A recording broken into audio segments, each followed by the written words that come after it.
So yes, people do have the ability to be free in their thinking. Like you can choose who to listen to, but that journey of making people realize that you are free to listen to anything is a bit harder than what meets the eye. So obviously, we've promoted for like tens of thousands of artists, so we know that very intuitively. So the record labels, when you have a much larger budget, not to say that people can't break through, because obviously we know that people can break through, but what ways is an independent artist really going to break through in a way that a major label, like they don't need the major label? What tactics are they going to use in order to break through that? Because everything, like if you do it free, sometimes it's going to take longer. If you have a paid method, like a label does, you can just get the traffic when you want. Like we were talking earlier today with somebody else about the difference between search engine traffic and paid traffic.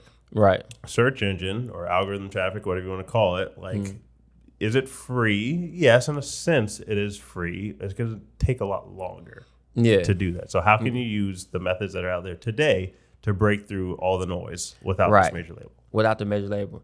Well, number one, another thing that artists have to realize is whether you sign to the major label or not, you're going to have to break yourself. I know this. I've worked at major labels. They're not breaking artists. That's not what they do. They are 50 to 100, not 0 to 50. So even if you sign today to a major label, if you're not already at 50, you're doing nothing until you get yourself to 50. You know what I mean? And so that's what I was trying to explain to a lot of artists is like, why would you sign just to have to carry your own ball to 50 yards? Why not carry the ball to 50 yards and then do the deal? Because I'm not against major labels at all. It's just come in with the leverage so that you get to keep some of that ownership so that when your catalog is worth 50 million, you control 25 of that million. You know what I'm saying? So, but nevertheless, how do I get discovered? How do I break through the noise without a label the same way you would if you were on a label, and that's content.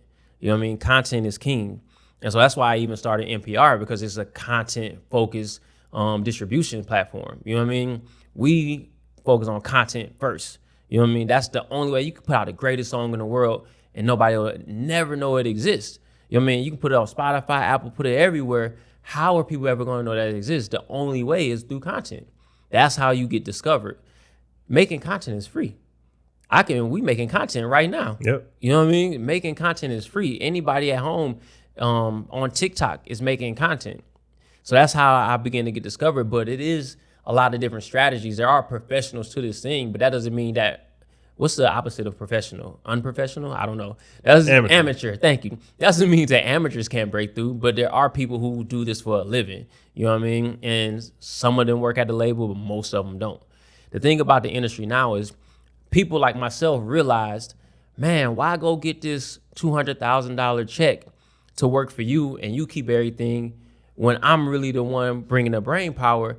You know what? If I don't work for Universal and I go work for myself, I can make $200,000 a month. And that's literally the truth. And so I am not the only person who realized that. Every top executive has left the major label system because you're paying me $200,000 a year when I'm supposed to be making it a month. And that's why we're all for hire now. We work for ourselves. We don't work for the major labels anymore. So what artists are finding out when they get to the major labels is it's bare. The talent is gone.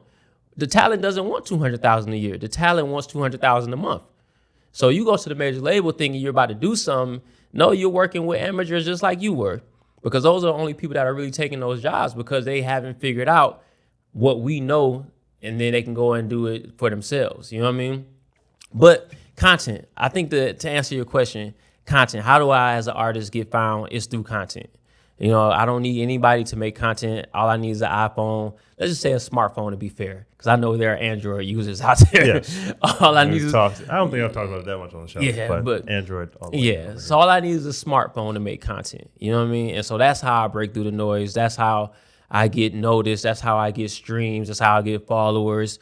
You know, and even if I sign this deal today, they're going to sit back and say, "Where's your content?"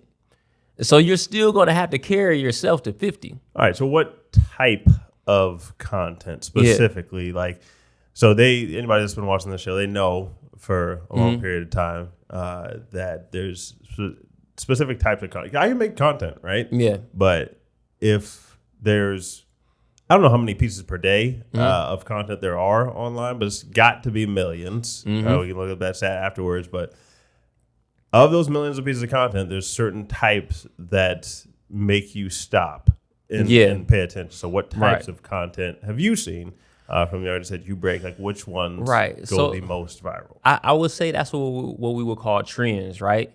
Like, so there are certain trends out there that people are on that wave right now. So for example, right now, just as simple as putting a video up of you singing your song with the lyrics across of it. I call it lyrics on the loop.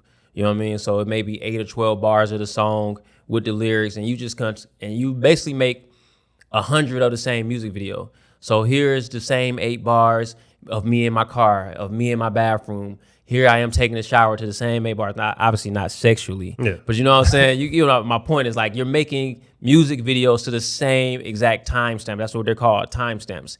You're making music videos to the same exact timestamps and adding the lyrics across it. And what you're doing is you're exposing that song. You know what I mean? That's how people are discovering that song and then hopefully going back and streaming it. That's how you grow your streams, is by constantly putting that particular piece in their face. But here's where you have to become a student. You have to learn from trial and error. Some pieces are going to work better. Some pieces won't work at all. The pieces that don't work at all, you discontinue. The pieces that work better, you do more of. And you're literally building an audience. Testing. Yeah. Which creatives are going to work best. Yeah, but while you're doing that testing, you're building an audience at the same time. And so that's how you begin to get discovered. And the one thing that you have to know is, like you said, there's 1 million plus pieces of content out there. The beauty of the internet is you're only trying to attract your audience. People may not like me because my head is bald. People may not like me because of my accent. That's fine. But there are people who like me because of my accent. There are people who feel like they relate to me because my head is bald. I'm looking for my audience. And trust me, there's enough audience for every person on earth. There are millions of people who will relate to your exact situation. That's all the people you're looking for. You're not looking for everybody. You're looking for your audience. You know what I mean? If you find your audience, you can make a living. You know what I mean? There are people out there, and this is rampant.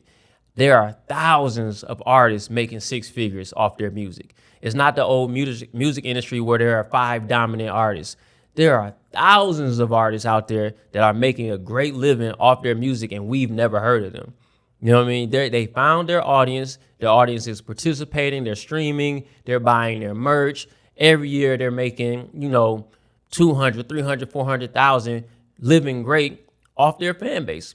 That's what we are looking for in the music industry now. And I don't mean we as in labels. I mean we as in the community. This is what you should be looking for.